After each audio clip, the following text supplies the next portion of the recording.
boas-vindas a você que está aqui na igreja e também as pessoas que estão nos assistindo hoje. Você que está aí assistindo a nossa live, seja muito bem-vinda à Casa Moinhos de Vento. Queremos apresentar a vocês o ministério, parte do ministério infantil que participa do louvor aqui na nossa igreja. Temos também a participação dos jovens, daqui um pouco nós teremos também a participação da idade de ouro e também os da meia idade, né, que eu me incluo. Você será muito bem-vindo a vir à Casa de Deus. A nossa igreja fica na rua Cristóvão Colombo, 951, bairro Floresta, juntinho aqui na mesma quadra do Shopping Total. E você é o nosso convidado, nós estamos aqui abertos no sábado de manhã das 9 ao meio-dia, aos domingos também a nossa igreja já estará aberta às 9 horas com o Clube de Desbravadores e das 10 ao meio-dia nós teremos o nosso culto. E nas quartas-feiras, no meio da semana, também de 19h30, você é muito bem-vindo para os cultos de oração. E nesse momento a gente quer cantar um louvor que fala que nós precisamos brilhar por Jesus. Quem de nós não quer ter, né, a oportunidade que Moisés teve de ficar tantos dias com Jesus que o seu rosto brilhava? E esse é o que nos motiva a estarmos aqui, podermos fazer a diferença quando nós saímos da porta para fora. Brilhar nesse mundo que a gente sabe que só tem luta, tristeza e dor, mas que nós possamos, como aprendemos durante a semana, aliviar o cansaço e o sofrimento das pessoas. Então convido você aí de casa a louvar conosco, coloque-se de pé nesse momento e faça esse louvor ser significativo para o seu Deus. Louve ao seu Senhor de todo o seu coração. Brilhe para Jesus através desse hino.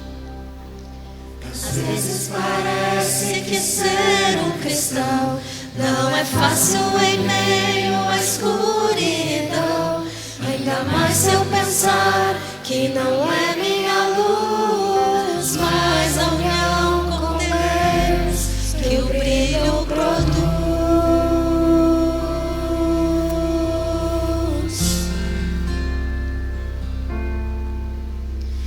Às vezes parece difícil entender que o cristão é exemplo mesmo sem querer. E por isso mesmo eu preciso orar para que Deus me ilumine e assim eu possa brilhar. Senhor, eu quero brilhar por Ti quando o mundo se apagar. Eu quero que através da minha vida alguém possa Te enxergar. Faze com que mesmo sem palavras eu fale do Teu amor. Eu quero brilhar por Ti, brilhar onde quer que for.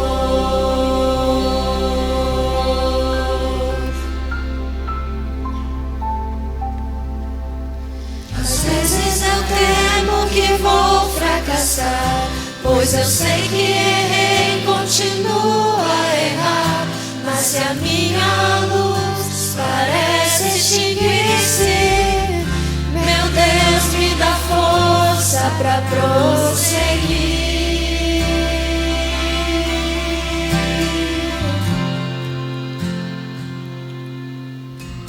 Não importa o quanto eu tente me esforçar, eu só posso vencer se Ele me ajudar.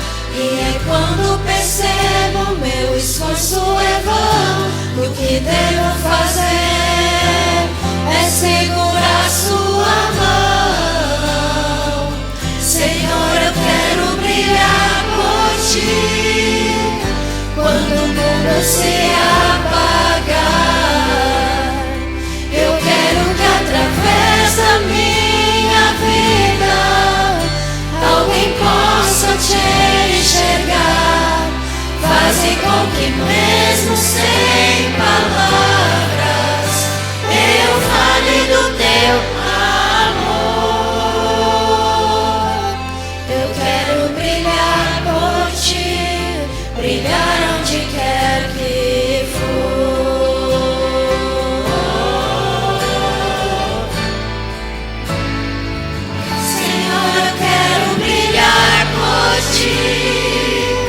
quando o mundo se apagar. Eu quero que através da minha vida alguém possa Te enxergar. Faze com que mesmo sem palavras eu fale do Teu amor. Eu quero brilhar por Ti, brilhar onde quer que for. Eu quero brilhar por Ti, brilhar onde quer que for.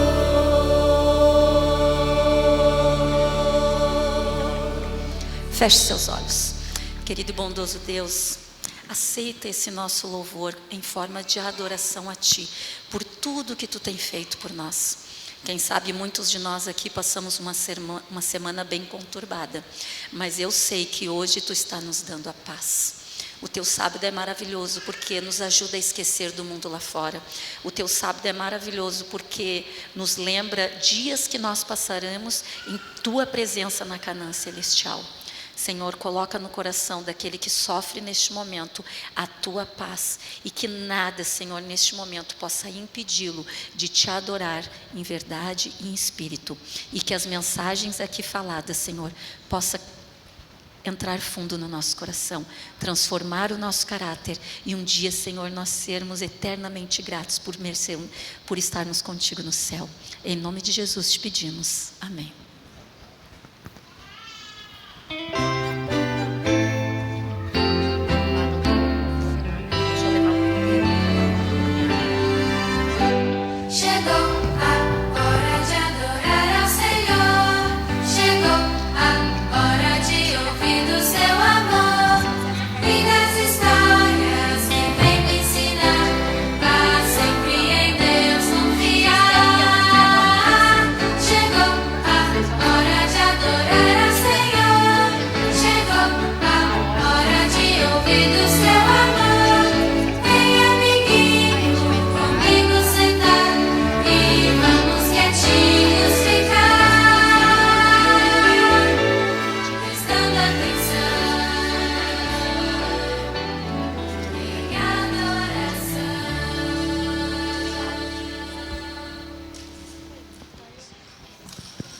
Bom dia, crianças. Como é que vocês estão? Tomaram café hoje? Não? Não tomou café? Tu não gosta? Ah, meu irmão é assim também. E tu, não. Meu irmão é assim também. Ele não toma, mas eu tomo. Vai de cada um. Bom, a história de hoje, ela está relatada na Bíblia, no livro de Apocalipse, e é uma história muito interessante, lá do começo de tudo. Ela fala da família de Deus. A Bíblia conta que Deus era o pai de uma grande família, mas um dia, um dos filhos de Deus, ele se rebelou contra o pai dele, e ele decidiu que ele queria tomar o lugar do pai. Ele deixou a inveja, o ciúme, tomar conta do coração dele. E aí eu pergunto para vocês algum dia já sentiram inveja de alguém? Ciúme? Vocês algum dia quiseram algo que não era de vocês? Não?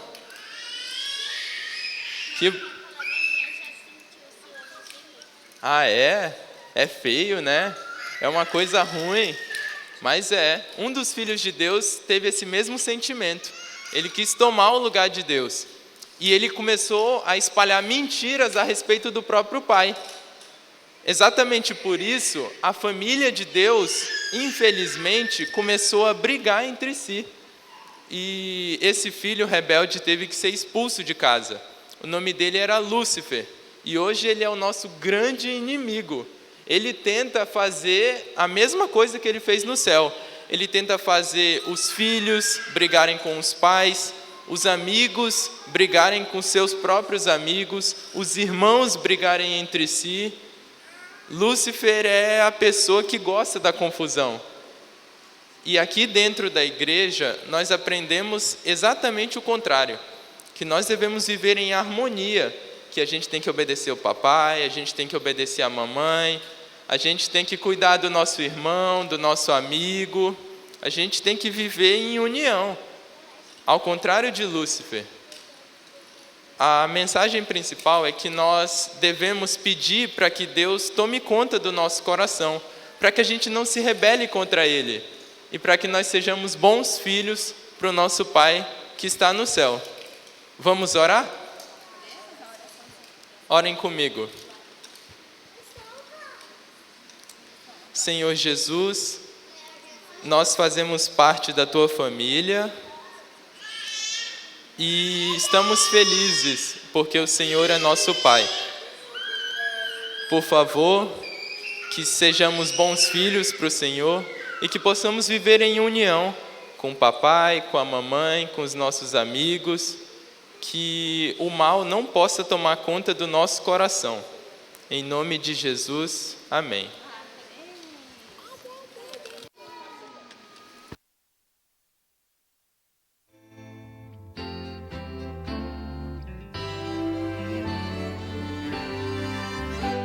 Agora vamos em família adorar, pensar em Deus e aprender de seu amor. Oh, que alegria sentimos aqui, de juntos poder escutar. Agora vamos em família adorar, pensar em Deus e aprender de seu amor. Oh, que alegria sentimos aqui, de juntos poder escutar a voz do Senhor, a voz do Senhor.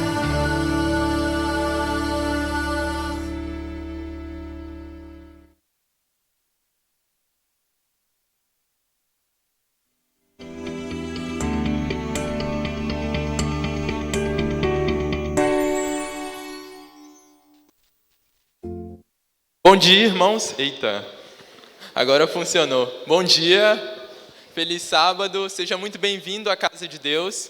Essa também é sua casa, então que você se sinta confortável aqui em nosso meio. Tudo bem?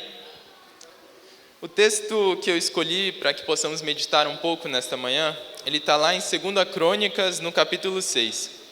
Quando Salomão decidiu construir um grande templo para o Senhor, essa construção demorou muitos anos.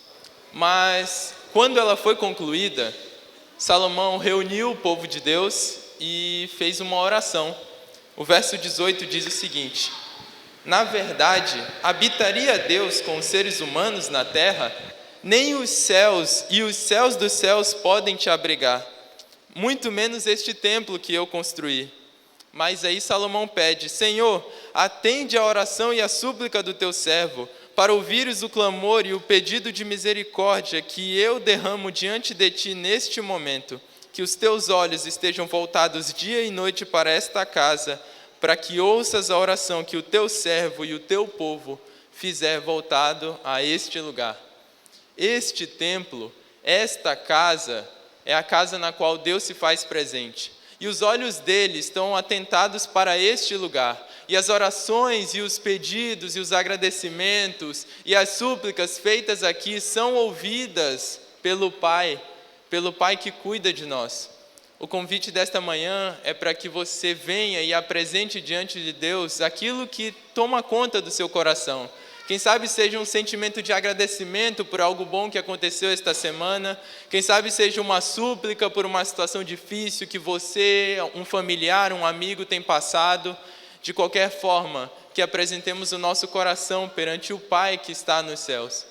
Um pedido especial que a igreja tem a fazer perante o trono do Senhor nesta manhã é por 3 jovens da nossa igreja que participarão nos próximos dias de um projeto.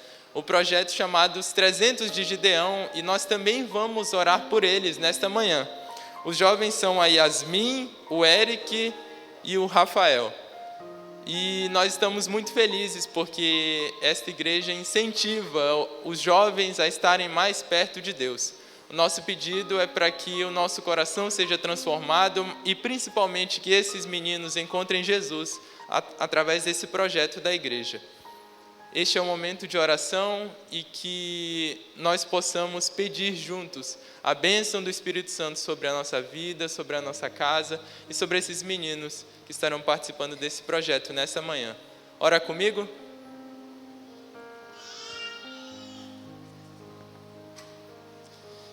Vamos orar. Senhor Deus, quem sabe hoje teus filhos vieram à tua casa, Senhor, com um peso no coração. Às vezes é o cansaço da semana, às vezes é o peso da culpa, às vezes é o medo, às vezes é alguma doença, o desemprego, mas hoje nós viemos derramar a nossa alma perante o Senhor, confiando que Tu és um bom Pai que cuida dos Teus filhos. Por favor, Senhor, cuida de nós e que o Teu carinho nos alcance, que haja conforto no nosso coração e alegria, paz, para que consigamos viver uma boa vida nessa terra. Por favor, Senhor, cuida em especial da nossa juventude, da Yasmin, do Eric, do Rafael e também de toda a nossa igreja, nossos amigos e familiares. Colocamos as nossas súplicas no Teu altar, sabendo que Tu és Deus que ouve e age em nosso favor. Por favor, escuta o nosso clamor e atenda a nossa oração. Em nome de Jesus, amém.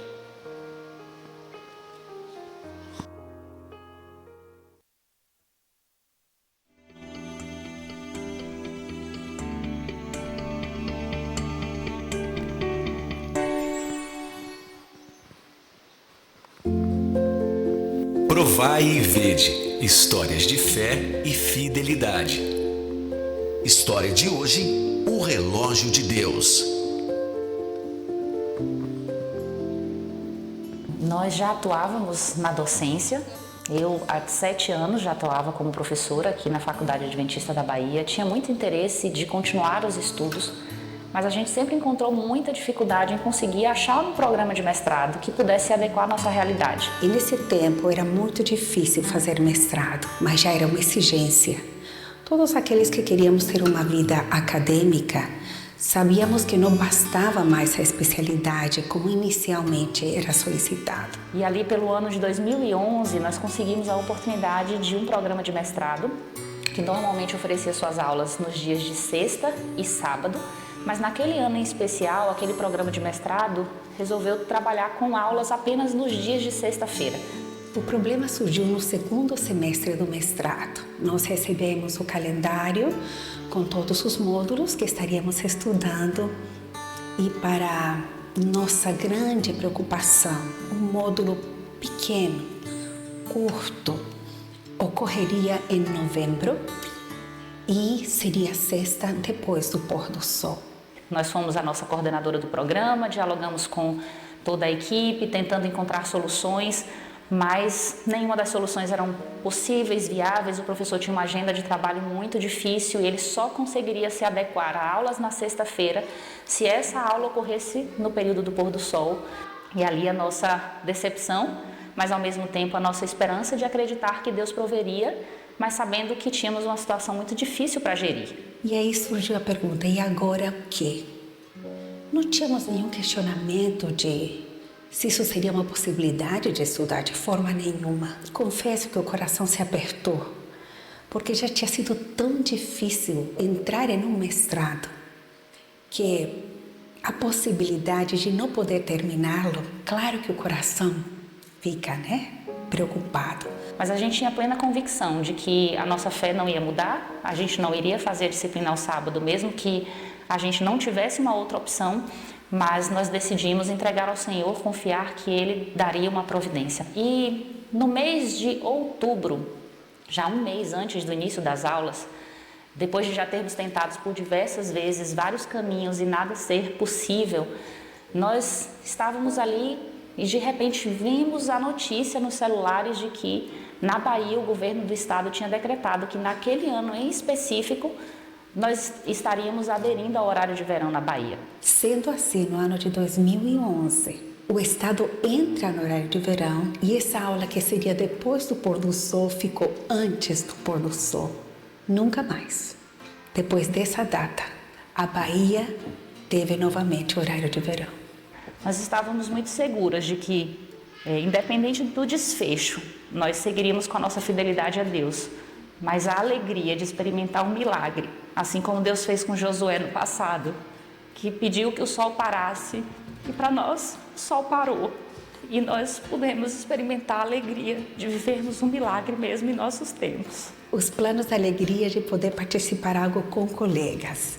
Minhas colegas são muito queridas, porque ambas já foram minhas estudantes. Então, eu vi elas crescer, se desenvolver como profissionais. E foi um privilégio poder ir juntas a cada sexta-feira, bem cedinho pela manhã, e retornando e fazendo o pôr do sol no carro para retornar para a cachoeira. Tive a grata alegria de terminar o meu programa de mestrado, de ser convidada a continuar com o programa de doutorado, de desenvolver os meus estudos e deixar um lindo legado de que a minha fé ela poderia me levar mais longe, mas jamais comprometer o meu desenvolvimento, porque o Deus que está comigo, Ele permanece, me capacita e me prepara para os novos desafios. Eu sei que muitos jovens, por diversos motivos, precisam estudar em universidades públicas e particulares. É para você, jovem, que eu quero fazer este apelo hoje. Procure ser fiel a Deus em tudo e o Senhor guiará a sua vida.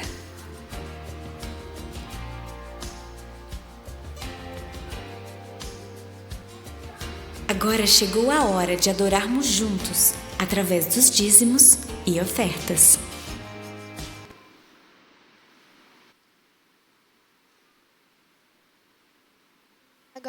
Agora é o momento dos dízimos e as ofertas. Peço que venham pela frente e saiam pelas laterais.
Feche seus olhos.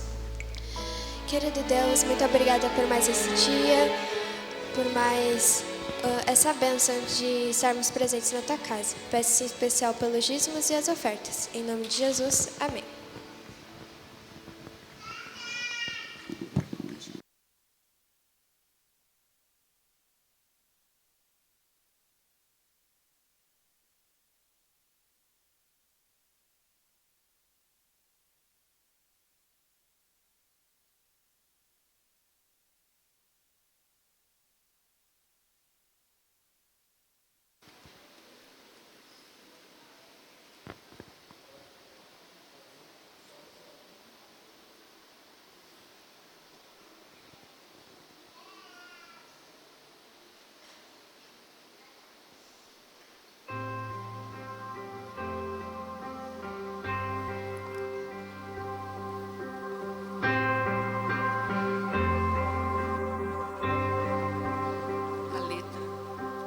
Pés na areia, só um instantinho.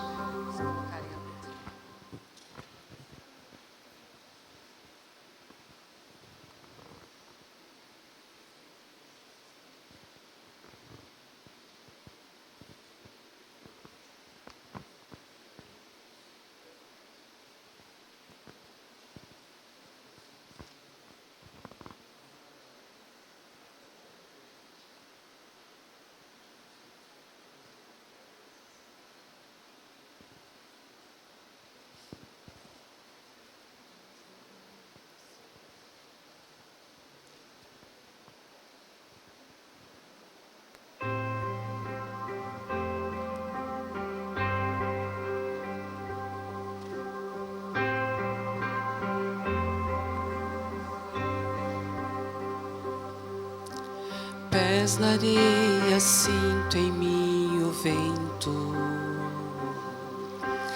No horizonte vejo o sol se pôr. É mais um dia que termina e a noite vem. E em meus pensamentos eu encontro a distância do que eu quero ser. E ao amanhecer tento esconder as marcas da minha dor. Eu me lembro então das tuas palavras, sou o teu socorro. Sou teu pai, eu te criei, eu te dei a vida. Vem e descansa o meu amor, descansa em meus braços.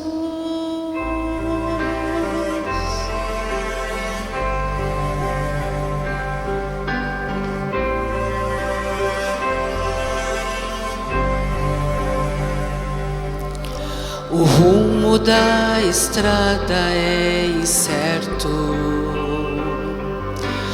Busco forças para chegar ao fim. E ainda estás aqui, guiando minha mão pra longe caminhar. E eu me lembro então das tuas palavras, sou o teu socorro. Eu sou teu pai, eu te criei, eu te dei a vida. Vem, recebe o meu amor, descansa em meus braços.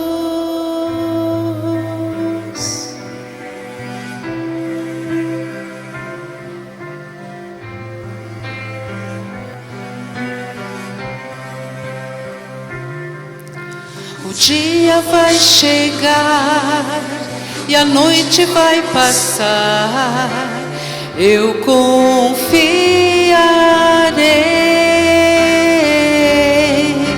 O dia vai chegar e a noite vai passar, eu confiarei.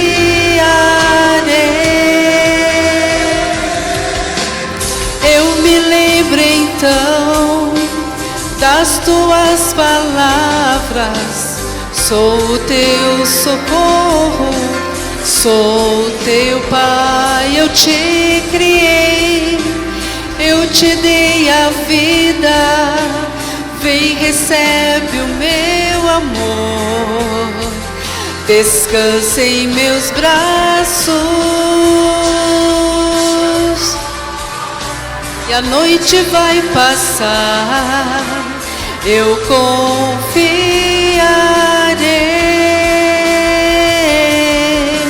O dia vai chegar e a noite vai passar, eu confiarei.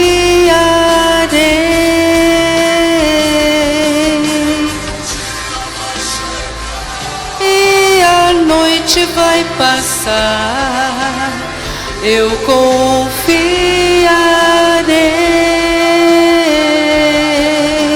O dia vai chegar e a noite vai passar, eu confiarei.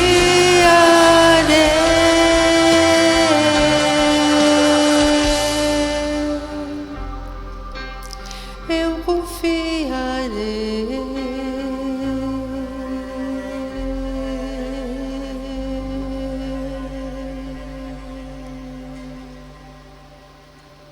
Amém.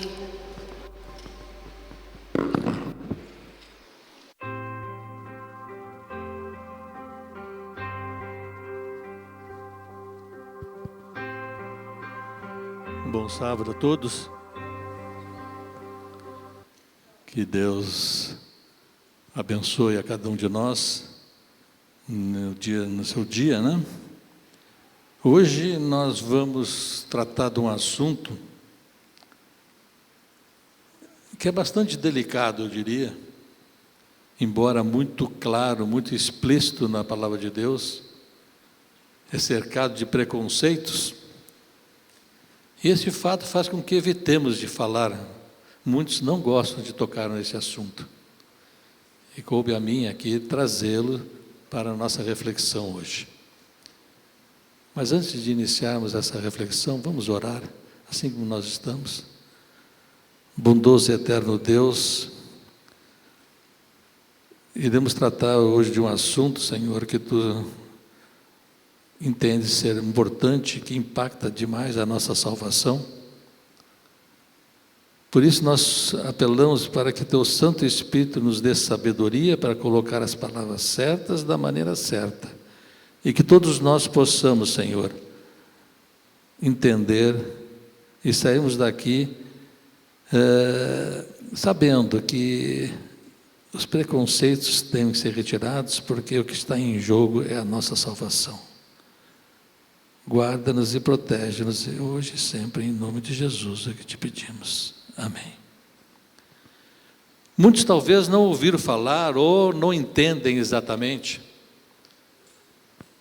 o seu real significado. E esse desconforto, ele foi de maneira muito interessante, assim, hilária, foi bem retratado num cartoon que foi publicado numa revista chamada Leadership, onde mostra um pregador atrás do púlpito e absolutamente a igreja vazia, ninguém ali, sentado nos bancos. E ele começou o seu sermão dizendo o seguinte: conforme anunciei na semana passada, o assunto que iremos tratar hoje será o uso dos talentos e a fidelidade nos dízimos e ofertas. Como foi anunciado na semana anterior,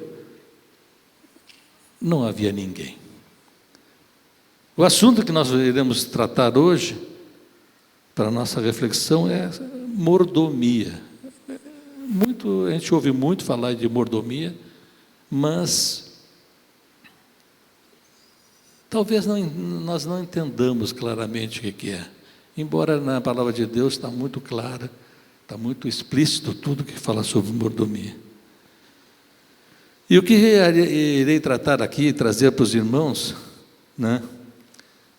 Eu queria já desde de início colocar duas coisas. Uma, que eu não vou trazer aqui a ideia do pregador. Tudo que eu falar aqui foi tirado das Santas Escrituras e do Espírito de Profecia. Assim como, quando nós ouvimos falar de mordomia, a primeira coisa que todos nós pensamos assim é dinheiro, como se mordomia fosse ligado totalmente, somente a dinheiro. E talvez por isso que ele não é um assunto muito aceito nessa discussão. Mas, quando falamos sobre mordomia, né, uma grande lição Deus quer nos ensinar sobre mordomia, nós veremos ao longo da nossa reflexão, que nós temos recebido de Deus muitas bênçãos, mas nos falta o reconhecimento. Eu estou vivendo agora uma fase muito boa da minha vida, exercendo o papel de vovô. Aqueles que ainda não chegaram nessa fase vão ver como é bom. E hoje as crianças têm vontade própria, né? Antigamente não tinham. Eles sabem o que querem e só aceitam quando faz sentido para eles. E tu tens que negociar. Ontem, eu vou agora confessar aqui para os irmãos, a minha neta, essa coisa linda aí, queria dormir lá em casa. Aí eu disse para ela, mas minha neta, a gente tem que acordar cedo. E ela gosta de dormir, né? Aí ela disse, não vou. Tu me acorda dizendo que tem aquela batida que só tu sabe fazer. Que aí eu, ouvindo isso, eu acordo. Eu achei interessante, né? Ou seja, se ela receber alguma coisa, ela aceita e faz à vontade. Que para ela é muito pesado dormir e acordar cedo, né? Mas a gente está acostumado a isso. Eu dou alguma coisa e recebo. E nós vamos ver que mordomia não está relacionada a isso. Porque nós exercemos a mordomia não porque queremos receber algo de Deus, mas porque já recebemos. E em reconhecimento a essas bênçãos que nós recebemos, nós nos colocamos numa posição de agradecimento, de reconhecimento. Exercer a mordomia, portanto, é um privilégio que Deus nos concede, para o desenvolvimento do nosso amor e para a vitória do nosso egoísmo e da nossa cobiça. Uma pessoa agradecida sempre trata os dons que receberam com o mesmo espírito com que ela recebeu. E ela não foca no trabalho que dá para exercer esse dom. A gente sabe que toda vez que nós assumimos alguma responsabilidade, aqui falando especificamente da igreja, nós temos trabalho, enfrentamos dificuldades muitas vezes, mas os dons foram entregues a nós pelo Espírito Santo e nós temos que colocar ele à disposição da igreja. Mas não esperando algo em troca, mas por gratidão pelo que Deus nos concedeu. E quando assim fazemos, nós não focamos no trabalho que dá, mas nas bênçãos que proporcionamos aos outros. Com isso estaremos testemunhando o que nós falamos aqui hoje na Escola Sabatina, do amor ao próximo. O amor ao próximo, ele tem que ser testemunhado no nosso dia a dia. E exercendo os dons é uma maneira de nós reconhecermos por gratidão ao que Deus nos fez, mas principalmente porque proporcionamos ao nosso próximo algo de bom. Nós podemos falar dos 4 dons, né?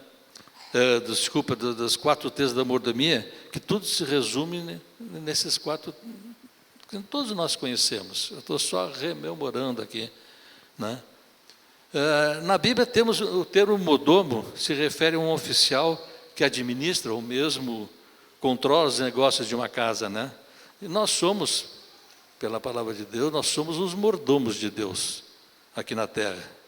E assumimos esse papel, quando ao assumir, reconhecemos o direito de propriedade de Deus de tudo que temos. Esse é o primeiro ponto. O mordomo não é o dono das coisas, e sim ele administra as coisas do dono. E espiritualmente falando, o nosso dono é Deus. Então ele nos concede e nós administramos. Esse entendimento é importante, porque senão nós tratamos a mordomia como algo que, sim, tipo, né? A igreja me diz que tem que ser assim, eu tenho que fazer isso, eu tenho que fazer aquilo. Não, como nós temos o livre-arbítrio, fazemos se queremos, ninguém nos obriga a nada. Mas o exercer os dons está relacionado com o reconhecimento do que Deus tem feito por nós. E da importância que nós, ao exercer esses dons, nós estamos proporcionando ao nosso próximo algo de bom. E por isso a gente tem que exercer, não podemos ficar guardados esse dom para nós mesmos, né? O nosso grande sonho como cristãos é um dia estar vivendo a Nova Jerusalém, Mas para que se possa tornar esse sonho uma realidade, nós veremos ao longo dessa reflexão que será preciso fazer uma autoavaliação e responder um questionamento muito simples. Eu estou sendo zeloso e fiel em usar os bens e os dons que Deus me deu, e assim estar contribuindo, e aqui um ponto importante, ao exercer esses dons, né? Estou contribuindo efetivamente para que Jesus volte logo? Nós temos uma missão como igreja, todos nós sabemos, que é levar a palavra de Deus a todo canto da terra. E o exercício desses dons, né, objetivo justamente isto, a conversão das pessoas que não conhecem esta verdade e o fortalecimento daqueles que conhecem. Ao exercer esses dons, ele está efetivamente contribuindo para que esta verdade seja propagada, vivida em todo o canto da terra. Em outras palavras, nós precisamos entender que a responsabilidade da mordomia é mais do que simplesmente dinheiro. Nós temos que acabar com esse conceito, esta visão, esse preconceito que faz com que não se fale muito sobre mordomia, né? Que parece mordomia é dinheiro. Não, não é isso. Inclui o cuidado com o corpo, a mente, o tempo, talentos, dons espirituais e também bens materiais.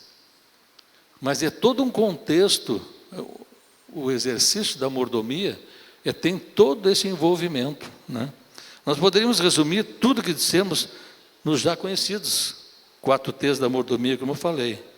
O primeiro tema é o templo. Aqui nós vemos a mordomia sob a ótica da saúde. O 1 Coríntios 6,19, Paulo nos diz, uma passagem que todos nós conhecemos: acaso não sabeis que o vosso corpo é santuário do Espírito Santo, que está em vós, o qual tendes da parte de Deus, o que não sois de vós mesmos? Ou seja, Paulo está dizendo, nós não somos, nós somos de Deus. E o nosso corpo é o santuário do Espírito Santo. Por isso que a igreja dá uma ênfase muito grande aos 8 remédios da natureza, uma alimentação saudável.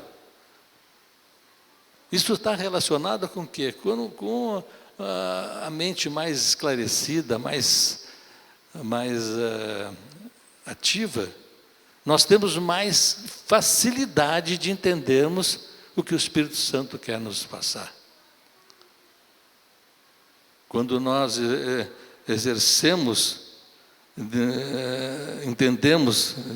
entendemos a importância de nós nos cuidarmos, está relacionado com a nossa mente, a clareza. A nossa mente consegue discernir mais claramente as coisas que vêm de Deus das coisas que vêm não de Deus. Nós temos o segundo T, que é o tempo. Aqui nós vemos a mordomia sob a ótica de separarmos parte do nosso tempo para crescermos nesse processo de santificação e levarmos a verdade a todo o canto da terra.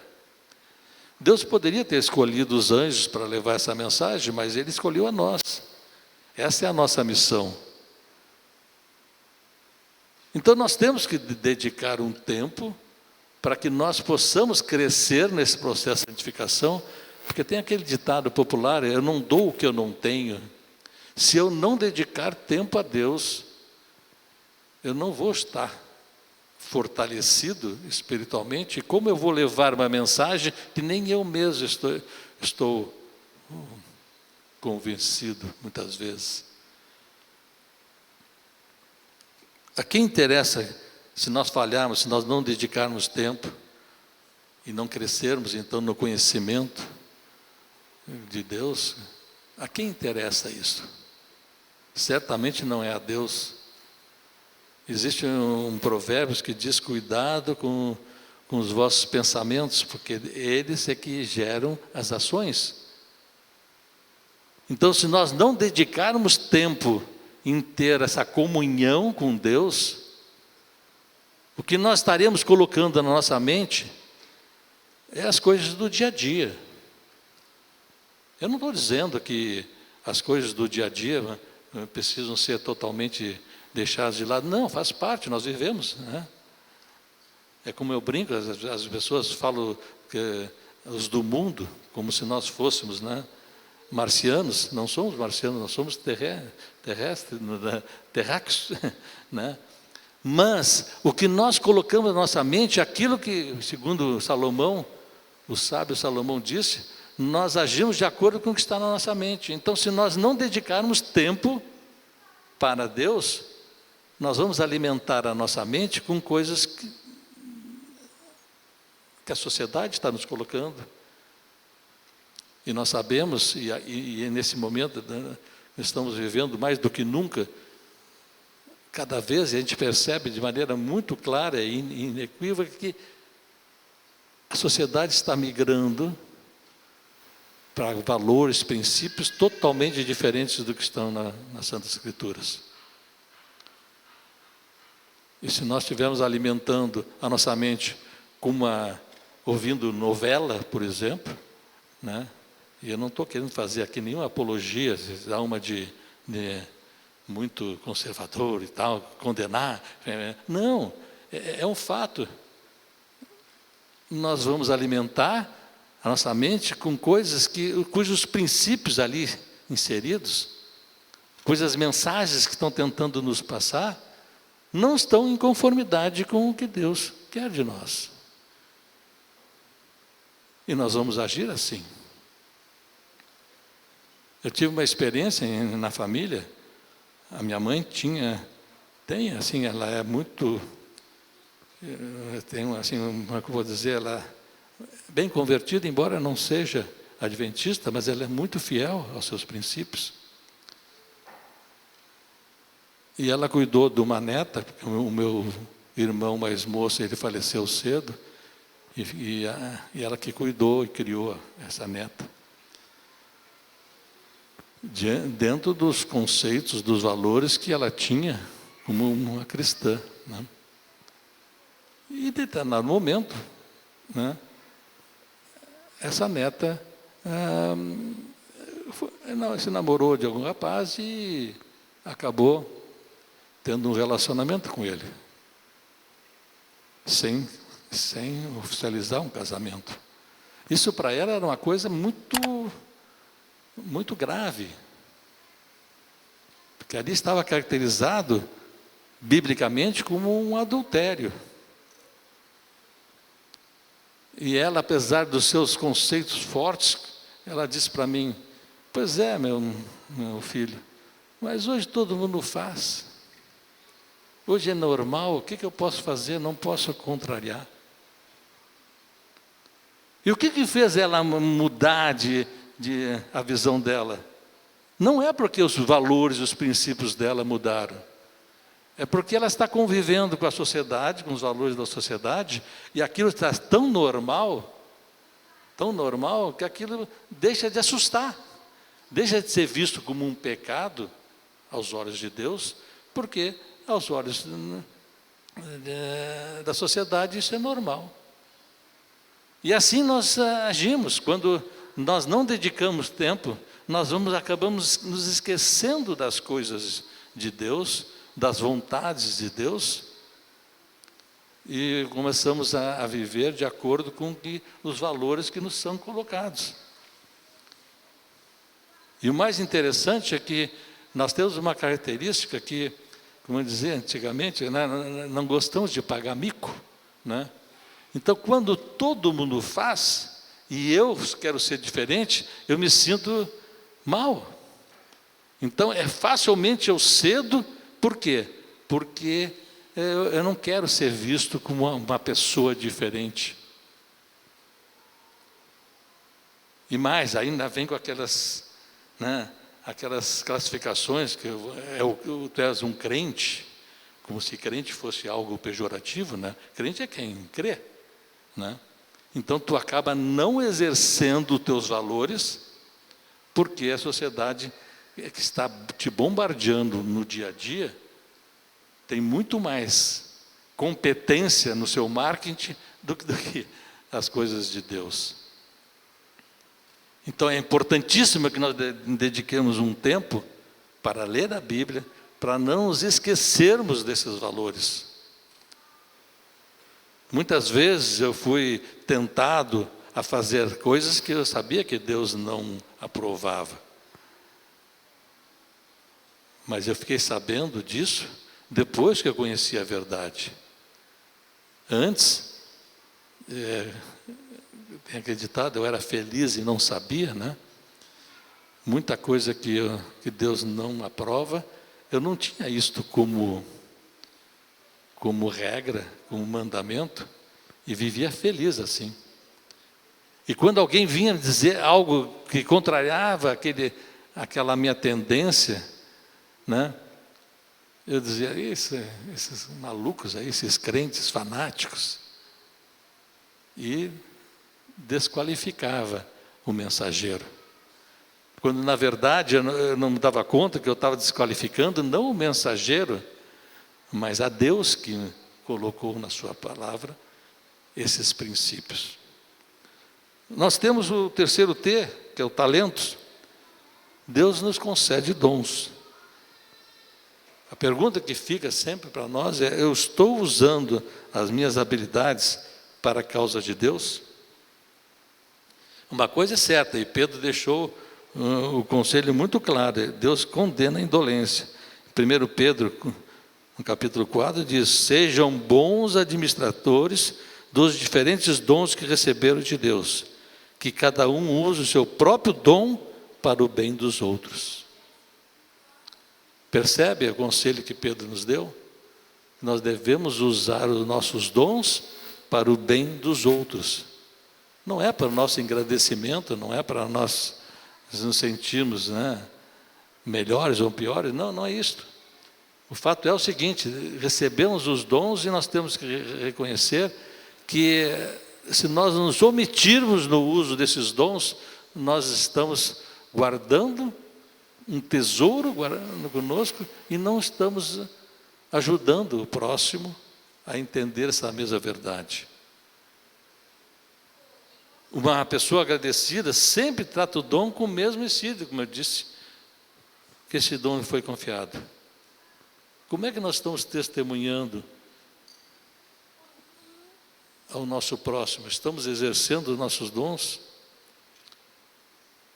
Tem o quarto T, que é tesouro, e aqui a área da mordomia ocupa na igreja o papel de soldados, né, de um exército que fica na retaguarda, providenciando os meios para que a linha de frente avance e atinja os objetivos.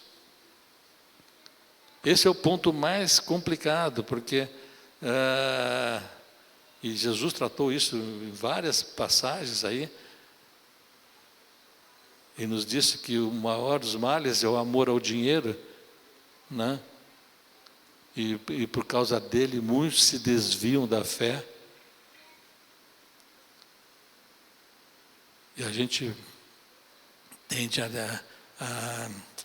e aí que entra o fato, e eu diria assim, eu posso até estar imaginando coisas aqui, mas se nós não formos fiéis nesse T da tesouraria, né, dos bens materiais, a nossa missão de levar a mensagem a todo canto da terra não será possível. Por quê? Porque eu não tenho como mandar um missionário para a África de graça. Eu não tenho como sustentar uma igreja com pastores sem ter o dinheiro. Talvez uma boa parte conheça o Antônio Pedroso. Ele participou daquele um ano em missão aqui, é um paraguaio, né, muito querido, daqueles que conheceram ele, muito querido. Ele se formou agora este ano passado em teologia e foi chamado para o Paraguai, então ele estava feliz da vida. Mas o distrito que ele recebeu, apesar de ser recém-formado, ele não era um pastor auxiliar, era o pastor do distrito, recém-formado. e atentem para o distrito dele.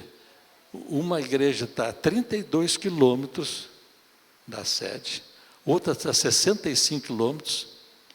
Tem uma terceira que ele anda 18 horas de barco para chegar na igreja.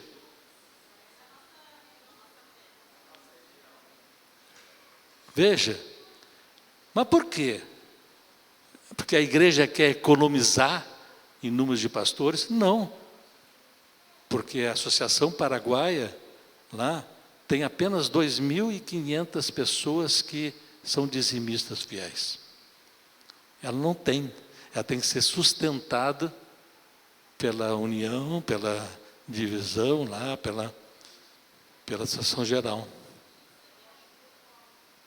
Veja, como é que a verdade, nesse exemplo que eu citei, vai ser levada a todo canto da terra com um pastor que tem que viajar 18 horas.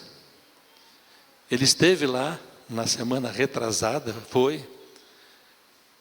ele comentando comigo a alegria que ele teve, porque os membros da igreja ficaram felizes, que fazia 1 ano e meio que não aparecia um pastor lá. Percebe?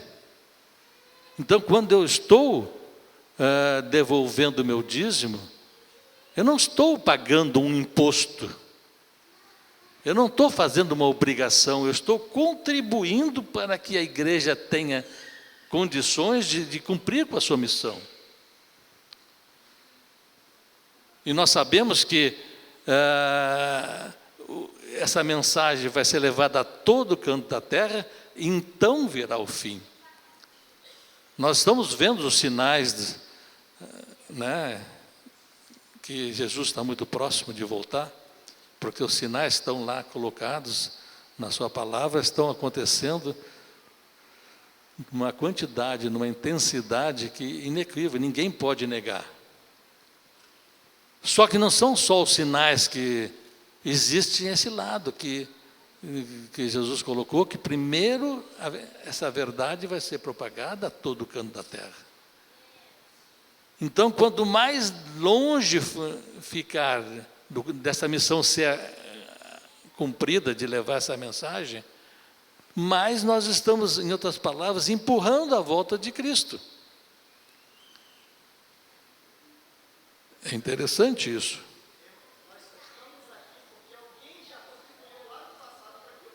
Exatamente.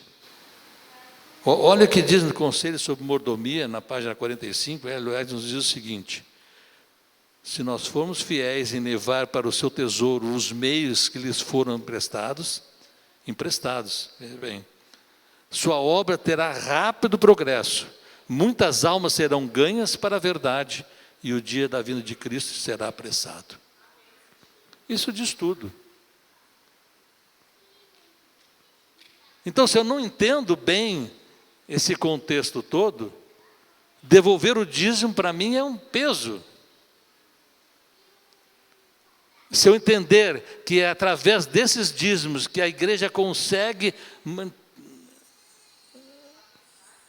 levar essa verdade, de maneira que tenha um pastor lá naquele local e não precisa viajar 18 horas de barco para chegar lá, e chegar nessa igreja a cada 1 ano, 1 ano e meio, essa verdade já teria sido propagada naquela região com muito mais facilidade. Quando eu vejo esse pessoal em missão, que eu admiro muito, porque eu não teria coragem de fazer o que eles fazem, né? Esses vão para aqueles longe, estão levando essa mensagem. Eu devolver o meu dízimo, eu estou contribuindo para que esta missão seja viável. Nós acreditamos nisso? E se acreditamos que o propagar essa verdade condiciona o retorno de Cristo, e sonhamos tanto com a segunda vinda, nós tínhamos que ir sabendo que nós podemos contribuir com isso, devolvendo o nosso dízimo, e a gente segura e não devolve o dízimo. É interessante isso. Por isso que podemos dizer que exercer a mordomia é um estilo de vida daquele que aceita o senhorio de Cristo, andando em companhia de Deus e atuando como seu administrador, mas sabendo que nós estamos viabilizando a segunda volta de Cristo. A igreja, Deus principalmente, Deus não precisa do nosso dízimo, é óbvio. Ele é dono de tudo, Ele não precisa disto. Mas eu perguntaria para os irmãos, vocês conhecem alguém que é fiel nos dízimos e nas ofertas? Alguém que guarda o sábado, que tem seu negócio, que guarda o sábado e que teve dificuldades para manter o seu negócio porque foi fiel nesse quesito? Eu não conheço, muito pelo contrário. Eles prosperam. Quando eu era católico, né,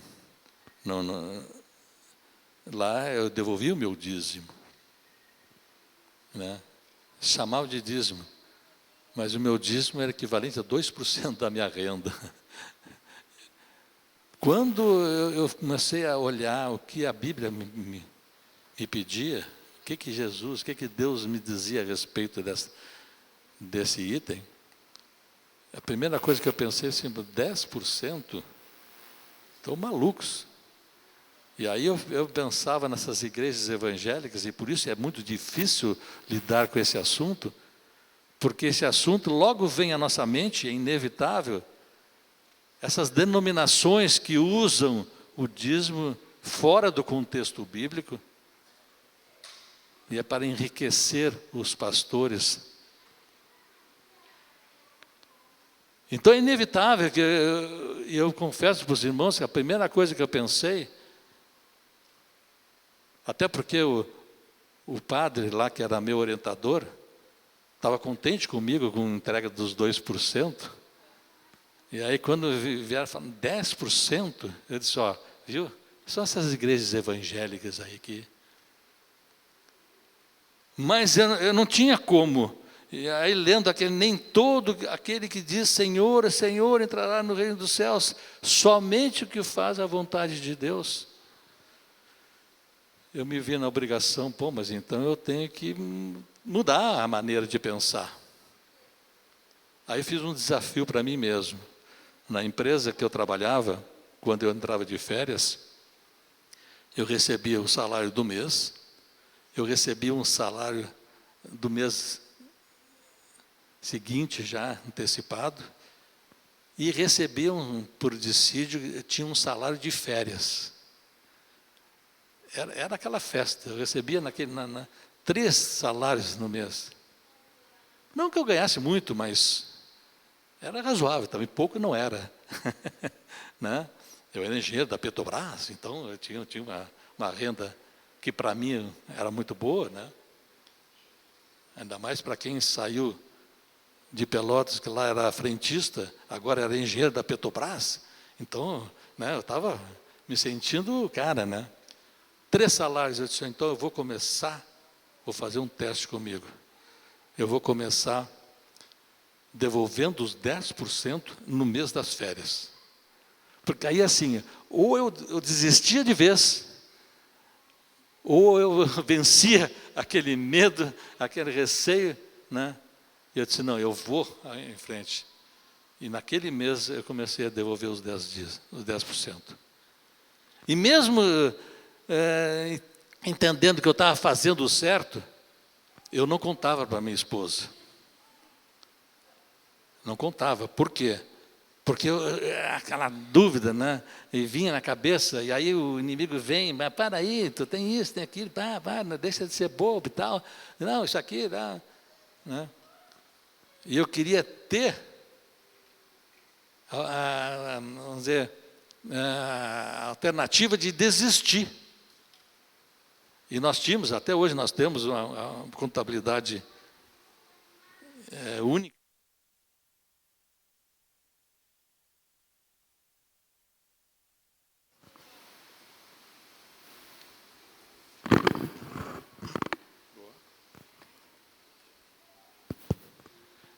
Eu brinco que foi o meu erro, porque essa história, eu ganhava muito mais que ela, e ela entrou na minha carona, e ela só levava vantagens, né?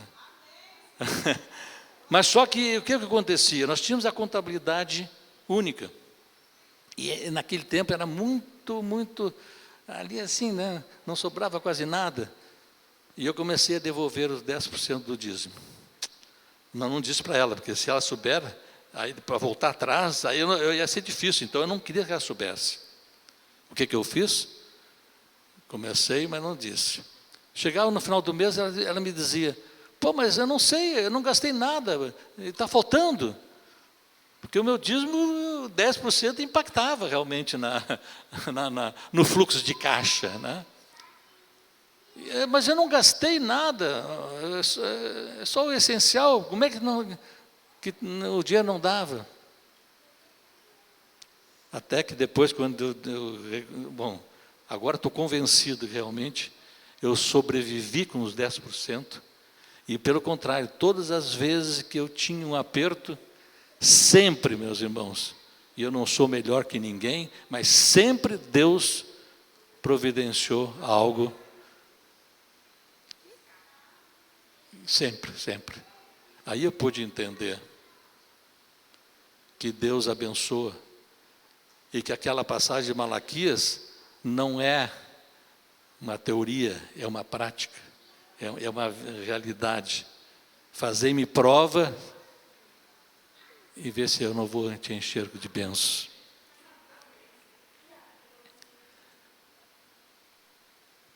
Só que Jesus, quando questionado sobre a vida eterna, ele diz que se nós não nascermos de novo, nós não alcançaremos a salvação.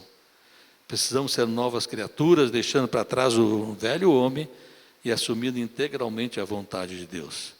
Por isso, falar de mordomia é tão difícil e polêmico, pois implica uma mudança de hábitos e práticas. E aí entra, porque a raiz de todos os males é o amor ao dinheiro. Mas eu digo e insisto, não estou falando aqui somente de dinheiro. Mordomia pega todos esses aspectos que nós vimos nos 4 T's. Muito por não entender ou não aceitar essa orientação, justificam seus recursos são muito pequenos, seus dons são muito pequenos, são poucos, então eu não consigo. E opto por não ajudar na propagação do Evangelho, porque os pastores, nós precisamos ter pastores, e não exercemos os nossos dons, optamos por ficar sentado no banco, é mais cômodo, mas nós temos que sair da zona de conforto para que esse Evangelho seja pregado. Não existe milagre. Sendo bem,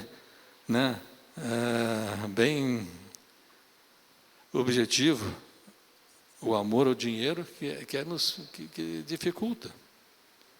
No livro Obreiros Evangélicos diz o seguinte, Deus deu orientação especial quanto ao emprego do dízimo. Ele não quer que sua obra seja entravada por falta de meios, para que não haja uma obra acidental nem engano. Ele tornou bem claro o nosso dever sobre esses pontos. A porção que Deus reservou para si não deve ser desviada para nenhum outro desígnio que não aquele por ele especificado. Ninguém se sinta na liberdade de reter o dízimo para empregar segundo o seu juízo. Não deve servir-se dele uma emergência, nem usá-lo segundo lhe pareça justo, mesmo no que possa considerar como obra do Senhor. Eu tenho uns conhecidos meus que resolveram, eram muito missionários, e aí queriam construir uma igreja. Então, ele mais outros resolveram não devolver mais o dízimo e usar o dízimo para construir a igreja. Ótimo construir uma igreja. Só que a igreja ficou pronta e não tinha pastor. E como era um lugar meio afastado, o que aconteceu? A igreja fechou, foi vendida para outra denominação. Não adianta, o que Deus não abençoa não vai para frente. Essa é a realidade. Paulo, quando escreveu 1 Coríntios, no capítulo 9, nos diz, 11, diz: se temos semeado entre vocês a semente espiritual, será demais se recebemos de vocês alguma recompensa material? Certamente você sabe que os que trabalham no templo, é do templo que recebem os alimentos. E assim o Senhor ordenou aqueles que pregam o Evangelho e que vivam do Evangelho. Aqui tem algumas características da Igreja Adventista. Uma delas é que o pastor não pode ter uma atividade em paralelo. Porque a igreja entende que ele precisa estar totalmente, plenamente, 100% dedicado à igreja. Nós temos alguns pastores de outras denominações conhecidos. Tem um que é muito... Eu sou muito amigo dele, gosto muito dele. Ele frequentava, inclusive, a nossa classe da escola sabatina aqui. Agora ele se mudou para o Rio de Janeiro, porque ele trabalha no Exército e foi transferido para lá. O sustento dele vinha do Exército e não como pastor. O pastor adventista não, ele é obrigado. E aí passa por dificuldades. Por quê? Seria mais fácil se nós permitíssemos, porque aí a igreja tiraria parte da sua responsabilidade de manter pastores nesta missão. Mas não é o caso. Mas então, se eu uso o dízimo só para o sustento dos pastores, a dúvida que fica é: como eu fazer então para comprar terrenos, construir igrejas, fazer a obra assistencial, viabilizar os projetos missionários, a manutenção da igreja local? E aqui eu vou dizer para os irmãos, eu não estou aqui criticando, eu estou dizendo um fato. Muitos já vieram falar comigo, reclamando que aquela lá na igreja, lá embaixo está caindo, que o móvel está quebrado, que as luzes estão queimadas. Dezenas já vieram reclamar para mim. Mas ninguém vem dizer para mim o seguinte: eu vou contribuir para que a igreja tenha condições de fazer a manutenção. O Tiago olha lá, acordei o Tiago lá. Ele está com um retorno estragado. Aí a igreja não está tendo uma sobra financeira para consertar o retorno. Aí vem um pessoal cantar aqui, um coral, né? Aí não tem quem não reclame da qualidade. Mas o retorno não está funcionando. E se nós dissermos isso, a reação é o quê? Pô, então por que não consertam? São uns negligentes? Não. Somente 30% dos irmãos que frequentam a nossa igreja ofertam. 30% só. E nessa estatística de 30%, está a minha neta, que lá na escolinha dá R$1. Se eu tirar aquelas pessoas que não têm renda dessa estatística, cai para menos de 25%. Ou seja, 1/4 só dos irmãos que estão aqui sentados contribuem para a manutenção da igreja. Eu não estou aqui eu não quero ofender ninguém, não quero julgar ninguém, eu estou dizendo um fato. Nós temos uma missão aqui, quando a igreja do Moinhos foi construída, de evangelizar esse bairro aqui. Até hoje nós não conseguimos um obreiro dedicado para que isso pudesse ir adiante, porque simplesmente a igreja não tem condições de. E aí eu ouvi vários irmãos dizendo, não, por que a associação não faz isso? Vocês sabiam que só tem 4 igrejas na Associação Central Sul-Rio-Grande que são superavitárias? 4 só. Todas as outras são deficitárias.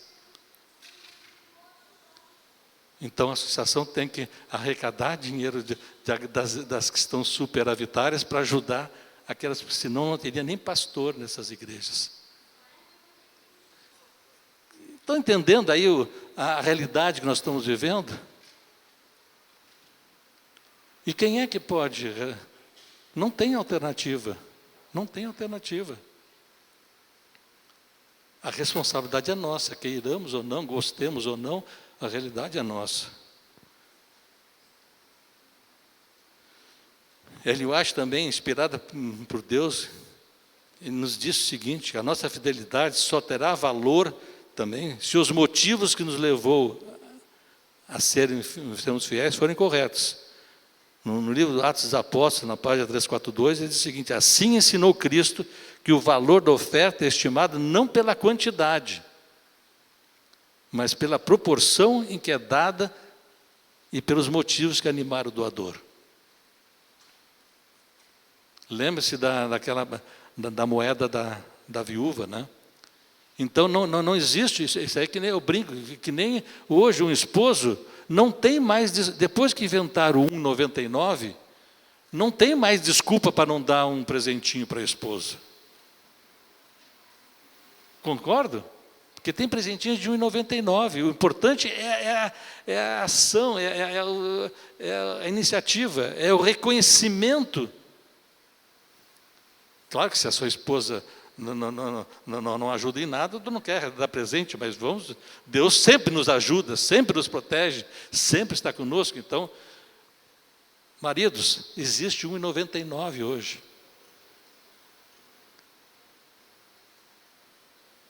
E não é pelo valor do presente que a esposa vai ficar contente. E Jesus disse isso, não é a quantidade, e sim o reconhecimento. Eu estava vendo, tem um programinha acho que é na Band, o Sabadão, algo assim, é um que distribui, que ajuda pessoas, não sei, alguns eu posso ter visto já no sábado à noite.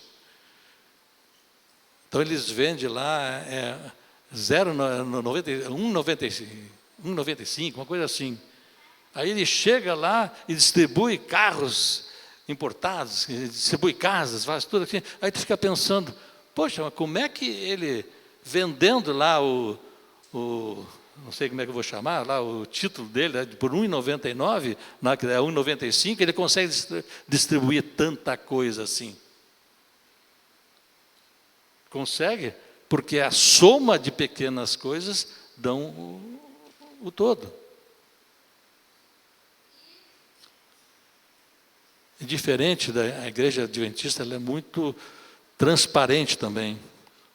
Como é que é distribuído os dízimos? Tiago, mostra para nós aí como é que é feita a distribuição dos dízimos. Para que nem todos conhecem essa dinâmica aí. A igreja recebe os 100% dos dízimos, não retém nada, porque tudo é para sustento dos pastores, repassa 100% para a Associação Central, no nosso caso, né? A Associação Central recebe, retém 80%, e com isso ela paga todos os pastores da sua área de atuação, e repassa 20% para a União Sul-Brasileira. A União Sul-Brasileira recebe os 20%, retém 9% e repassa 11% para a divisão. A divisão recebe os 11%, retém 10% e repassa 1% para a Associação Geral. E a Associação Geral, então, recebe. Então, veja, quando nós devolvemos o nosso dízimo, nós estamos ajudando lá aquele pastor que está na Associação Geral. Nós estamos ajudando as igrejas que fazem parte da Associação Central e que são deficitárias. Perceberam? O nosso dízimo não é uma coisa assim, não estamos pagando um imposto, e muito menos o imposto de renda, que nos dá, né, raiva de pagar o imposto de renda, né? Não, nós estamos ajudando muita gente, muita igreja. O nosso papel é importante e necessário. E as ofertas, como é que são distribuídas? Né? Todas, o total de ofertas que a igreja arrecada, escola sabatina, inversão, 10º, seja lá o que for, oferta nos cultos, pactos, 60% fica na igreja local. E 40% são enviados juntamente nos dízimos para a associação. Porque através desses 60% é que nós fazemos a nossa manutenção. E hoje, somente, tirando as crianças, não passa de 25% que oferta. Hoje eu não sou tesoureiro, então eu não tenho os números atualizados. Mas fui tesoureiro aqui 3 anos, fui tesoureiro 5 anos na Central da Sul Rio Grandense. E a média de doadores, a média de doadores lá na igreja da Sul Rio Grandense, que é uma igreja muito mais, vamos dizer, que tem um poder aquisitivo muito maior que a nossa aqui, a média por membro era R$ 2,25. R$ 2,25. É vergonhoso isso. Ah, mas nós aqui éramos mais, era R$ 3,75. R$ 3,75 era a média, né, das ofertas. Eu não preciso dizer nada, né? E aí nós estamos aqui com quantas lâmpadas queimadas aí? 30, olha aí o Tiago dizendo 30. Nós estamos com o retorno pifado há alguns meses. Nós estamos ali com aquele muro feio, descascando ali. Quem é que gosta que haja, né? É mais fácil o pessoal olhar assim, pô, não estão cuidando da igreja, né? Ver aqui está tudo descascado. Não, meus irmãos. O Tiago é o da manutenção. Se dependesse dele, ele estaria com tudo consertado. Só que não conseguimos. Será que a gente não fica chateado com isso? Nós estamos dando o nosso melhor. E aqui eu não estou apontando o dedo para ninguém, eu estou apontando para mim também. Nós temos que rever esses nossos conceitos e entender que nós fazemos parte desse processo.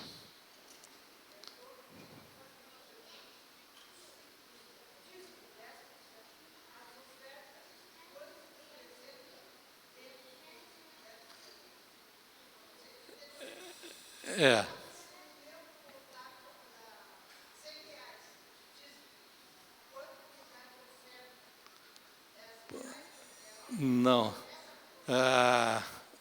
Aqueles que são dizimistas, eles na faixa assim de 25% do dízimo é o que entra de oferta. E aí, se nós juntarmos somente 30% devolve o dízimo, e desses 25% só é que oferta, e dão, né? Então, eu estou aqui, Deus não precisa disso. A igreja não vai fechar. A igreja não vai fechar. Mas eu me sinto, assim, fazendo parte dessa igreja, eu me sinto chateado ver esses números, sinceramente.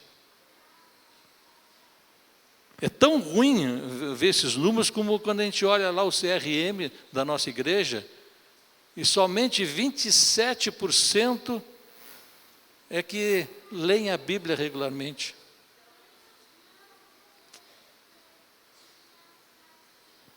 Aí essa estatística é o que é divulgado pelas próprias pessoas que respondem. Eu quero crer que está faltando o pessoal responder mais no quiz lá, né, ou na chamada, porque se somente 27% leem a Bíblia diariamente, vai ser difícil nós avançarmos. Vai ser difícil. No Conselho sobre Mordomia, na página 39, diz o seguinte: se de fato temos a verdade para esses últimos dias, deve ela ser levada a toda a nação, tribo, língua e povo. Sei que os tempos são difíceis, que não há abundância de dinheiro, mas a verdade deve ser difundida, e o dinheiro para difundi-la deve ser colocado na tesouraria. E olha, atente aqui para uma que foi colocada: as igrejas que mais sistemáticas e regulares são em sustentar a causa de Deus, são espiritualmente as mais prósperas. A verdadeira liberalidade no seguidor de Cristo identifica ali os interesses do seu mestre. Eu poderia colocar o inverso: aquelas que menos são fiéis são as que menos prósperas espiritualmente são. Fica uma monidão. Ellen White nos adverte, para concluir a nossa reflexão: se nós formos fiéis em levar para o seu tesouro os meios que lhes forem emprestados, sua obra terá rápido progresso. Muitas almas serão ganhas para a verdade e o dia da vinda de Cristo será apressado. Eu queria concluir agora, antes que me joguem pedras aqui na frente, né? Coloque para nós aí, tem um vídeo que eu achei muito interessante e retrata isso aí. Atentem para esse vídeo. É rapidinho aí. Esses dias eu fiz uma panquequinha de banana para minha filha, né? Como de costume. E eu fui pedir para ela. Eu falei: Olivia, dá um pedacinho de panquequinha pro papai. E ela disse: não, é meu. Eu falei: que isso, filha? Dá uma panquequinha pro papai. E ela disse: não, é meu. Eu pensei: uau. Ela não entendeu 3 coisas simples. A primeira, eu fiz a panquequinha para ela. A segunda, a hora que eu quisesse, podia pegar a panquequinha dela, porque eu sou mais forte. E a terceira, eu podia fazer chover panquequinha na vida dela. Podia fazer tanta panqueca que ela não ia saber o que fazer com essas panquecas. Acontece que volta e meia Deus aparece pra gente. E a gente tem umas panquequinhas também, né? E aí Deus vem e nos pede: ei, entrega isso. E assim como a Olivia, a gente responde: não, é meu. A gente não entendeu 3 coisas. A primeira, foi Ele que nos deu. A segunda, a hora que Ele quiser, Ele pode tirar da gente.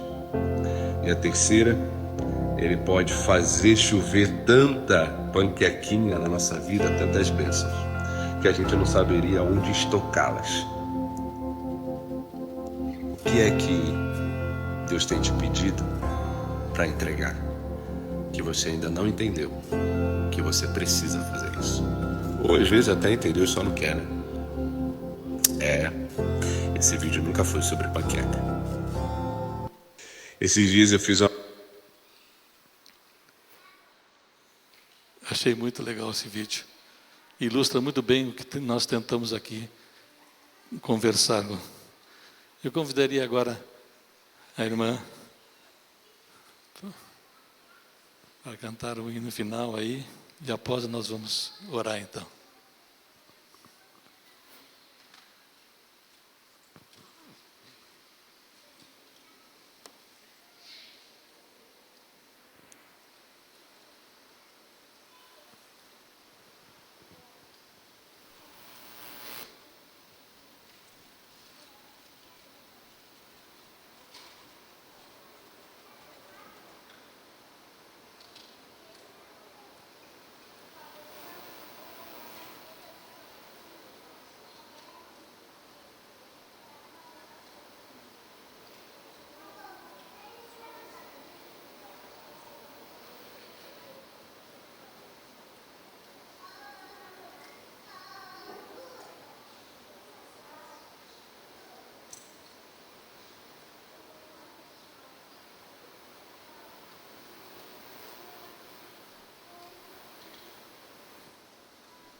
O Senhor é meu pastor e nada vai faltar. Entre pastos verdejantes me fará repousar. E para o rio tranquilo não há quem possa me guiar. Sou ovelha que precisa de um pastor. Nem que as trevas me tragam medo e morte, ainda assim não temerei mal algum. Se tu estás comigo aqui, por que então vou temer? Sou ovelha que precisa de um pastor.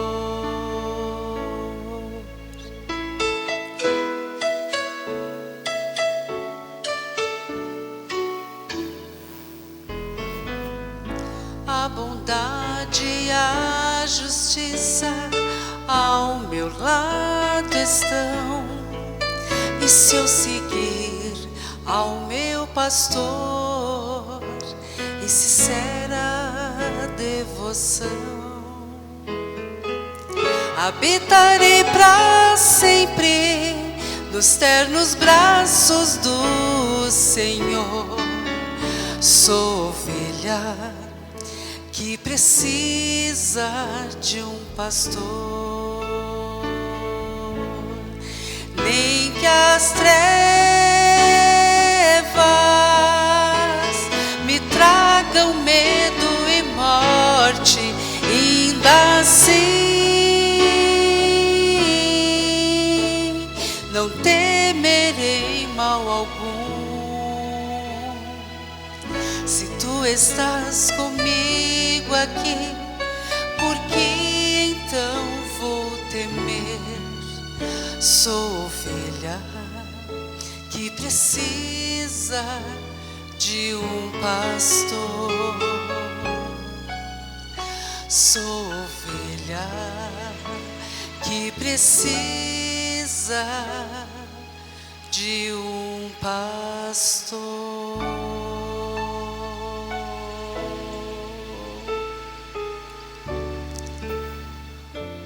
Amém. Obrigado, irmã. Quando eu comecei a pregar, uma das coisas que me orientaram, eu não posso brincar, contar piada no púlpito. Por isso eu não vou fazer aqui. Agora, se isso não tivesse essa orientação, eu ia propor para os irmãos, não vou fazer porque não pode. Mas se pudesse, eu ia dizer o seguinte: irmãos economicamente ativos, doem um MEC por mês à igreja, nós quadruplicaremos a receita e nós poderemos garantir toda a nossa manutenção. Mas não vou dizer isso porque, né, senão eu posso ser criticado. Né? Vamos ver.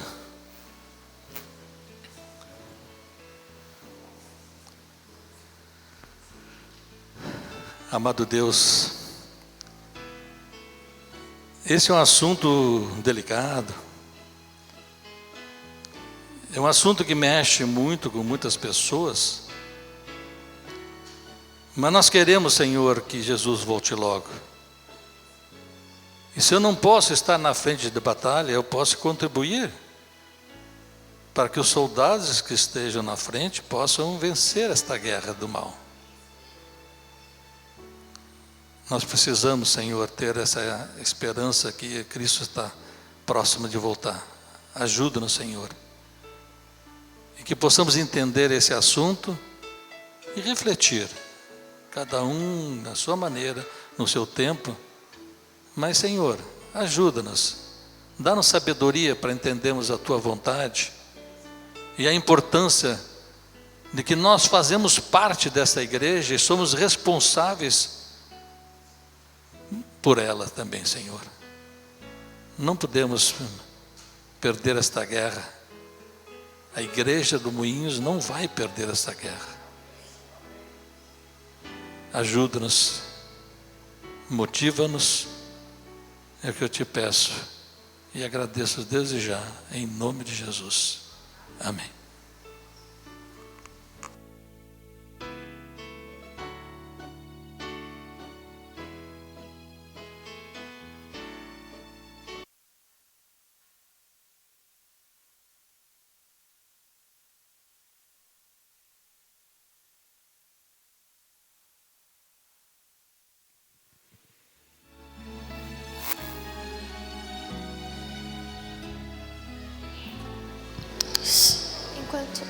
Enquanto o Gastor está à porta para cumprimentar os irmãos,